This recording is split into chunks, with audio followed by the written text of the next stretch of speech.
ರಿಥಮ್ ಕನ್ನಡಕ್ಕೆ ಸ್ವಾಗತ. ದಿನದ ಪ್ರಮುಖ ಸುದ್ದಿಗಳು.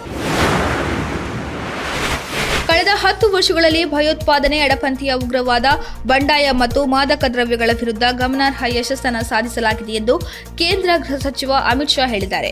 ಮಸೂರಿಯಲ್ಲಿರುವ Lal Bahadur Shastri national academy of ಅಡ್ಮಿನಿಸ್ಟ್ರೇಷನ್ನಲ್ಲಿ ನಡೆದ ಸಮಾರೋಪ ಸಮಾರಂಭವನ್ನು ಉದ್ದೇಶಿಸಿ ಮಾತನಾಡಿದ ಶಾ, ಕೇಂದ್ರದ ನರೇಂದ್ರ ಮೋದಿ ಸರ್ಕಾರದ ದೃಢವಾದ ನೀತಿಗಳು ಅಪೇಕ್ಷಿತ ಫಲಿತಾಂಶವನ್ನು ನೀಡಿವೆ.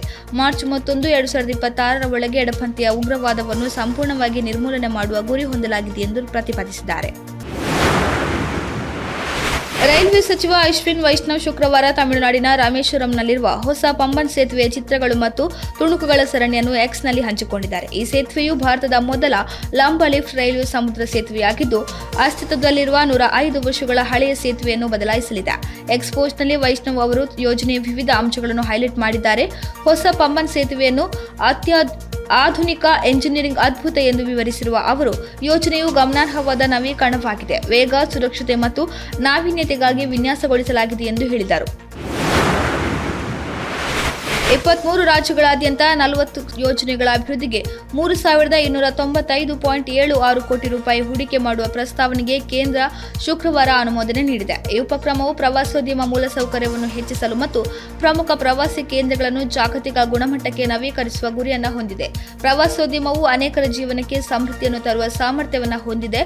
ಇನ್ಕ್ರೆಡಿಬಲ್ ಇಂಡಿಯಾದ ಅದ್ಭುತಗಳನ್ನು ಹೆಚ್ಚಿನ ಜನರು ಅನುಭವಿಸಬಹುದೆಂದು ಖಚಿತಪಡಿಸಿಕೊಳ್ಳಲು ನಮ್ಮ ಸರ್ಕಾರವು ಭಾರತದ ಪ್ರವಾಸೋದ್ಯಮ ಮೂಲಸೌಕರ್ಯವನ್ನು ಹೆಚ್ಚಿಸುವ ಗಮನ ಹರಿಸುತ್ತದೆ ಎಂದು ಪ್ರಧಾನಿ ನರೇಂದ್ರ ಮೋದಿ ತಮ್ಮ ಎಕ್ಸ್ನಲ್ಲಿ ಪೋಸ್ಟ್ ಮಾಡಿದ್ದಾರೆ. 5 ಪಂದ್ಯಗಳ ಟೆಸ್ಟ್ ಸರಣಿಗಾಗಿ ಆಸ್ಟ್ರೇಲಿಯಾ ಪ್ರವಾಸದಲ್ಲಿರುವ ಟೀಂ ಇಂಡಿಯಾ ನಾಯಕ ರೋಹಿತ್ ಶರ್ಮಾ ಗುರುವಾರ ಆಸ್ಟ್ರೇಲಿಯಾ ಸಂಸತ್ತಿನಲ್ಲಿ ಭಾಷಣ ಮಾಡಿದ್ದಾರೆ. ಈ ಸಂದರ್ಭ ಕ್ರಿಕೆಟ್ ಮೈದಾನದಲ್ಲಿ ಮತ್ತು ಬಾಹ್ಯವಾಗಿಯೂ ಭಾರತ ಮತ್ತು ಆಸ್ಟ್ರೇಲಿಯಾ ನಡುವಿನ ಆಳವಾದ ಬಾಂಧವ್ಯದ ಬಗ್ಗೆ ಅವರು ಒತ್ತಿ ಹೇಳಿದ್ದಾರೆ. ಸಂಸತ್ತಿನಲ್ಲಿ ತಮ್ಮ ಭಾಷಣದಲ್ಲಿ ಭಾರತ ಮತ್ತು ಆಸ್ಟ್ರೇಲಿಯಾ ಕ್ರೀಡೆ ಮತ್ತು ವ್ಯವಹಾರದಲ್ಲಿ ದೀರ್ಘಕಾಲದ ಸಂಬಂಧವನ್ನು ಹೊಂದಿವೆ. ನಾವು ಇಲ್ಲಿ ಕ್ರಿಕೆಟ್ ಆಡುವುದನ್ನು ಆನಂದಿಸಿದೆವು.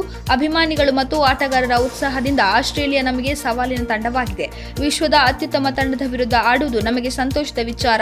ನಾವು ಆಸ್ಟ್ರೇಲಿಯಾದಲ್ಲಿ ಯಶಸ್ಸನ್ನು ಸಾಧಿಸಿದ್ದು, ಇತ್ತೀಚೆಗೆ ಟೆಸ್ಟ್ ಪಂದ್ಯವನ್ನು ಗೆದ್ದಿದ್ದೇವೆ ಎಂದು ರೋಹಿತ್ ಪರ್ತ್ ಗೆಲುವಿನ ಬಗ್ಗೆ ಹೇಳಿದ್ದಾರೆ.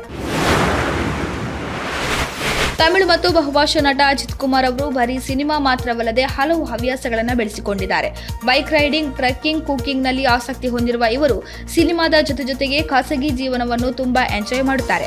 ಈಗ ನಟ ಹಲವು ವರ್ಷಗಳ ನಂತರ ಮತ್ತೆ ರೇಸಿಂಗ್ಗೆ ಮರಳಿದ್ದಾರೆ. ಸ್ಪೋರ್ಟ್ಸ್ ಕಾರ್ ರೇಸರ್ ಕೂಡ ಆಗಿರುವ ಅಜಿತ್ ಬಾರ್ಸೆಲೋನಾ ಕೆಟಲ್ಯೂನಾದಲ್ಲಿ ನಡೆಯುತ್ತಿರುವ ರೇಸ್ನಲ್ಲಿ ಭಾಗಿಯಾಗಲಿದ್ದಾರೆ.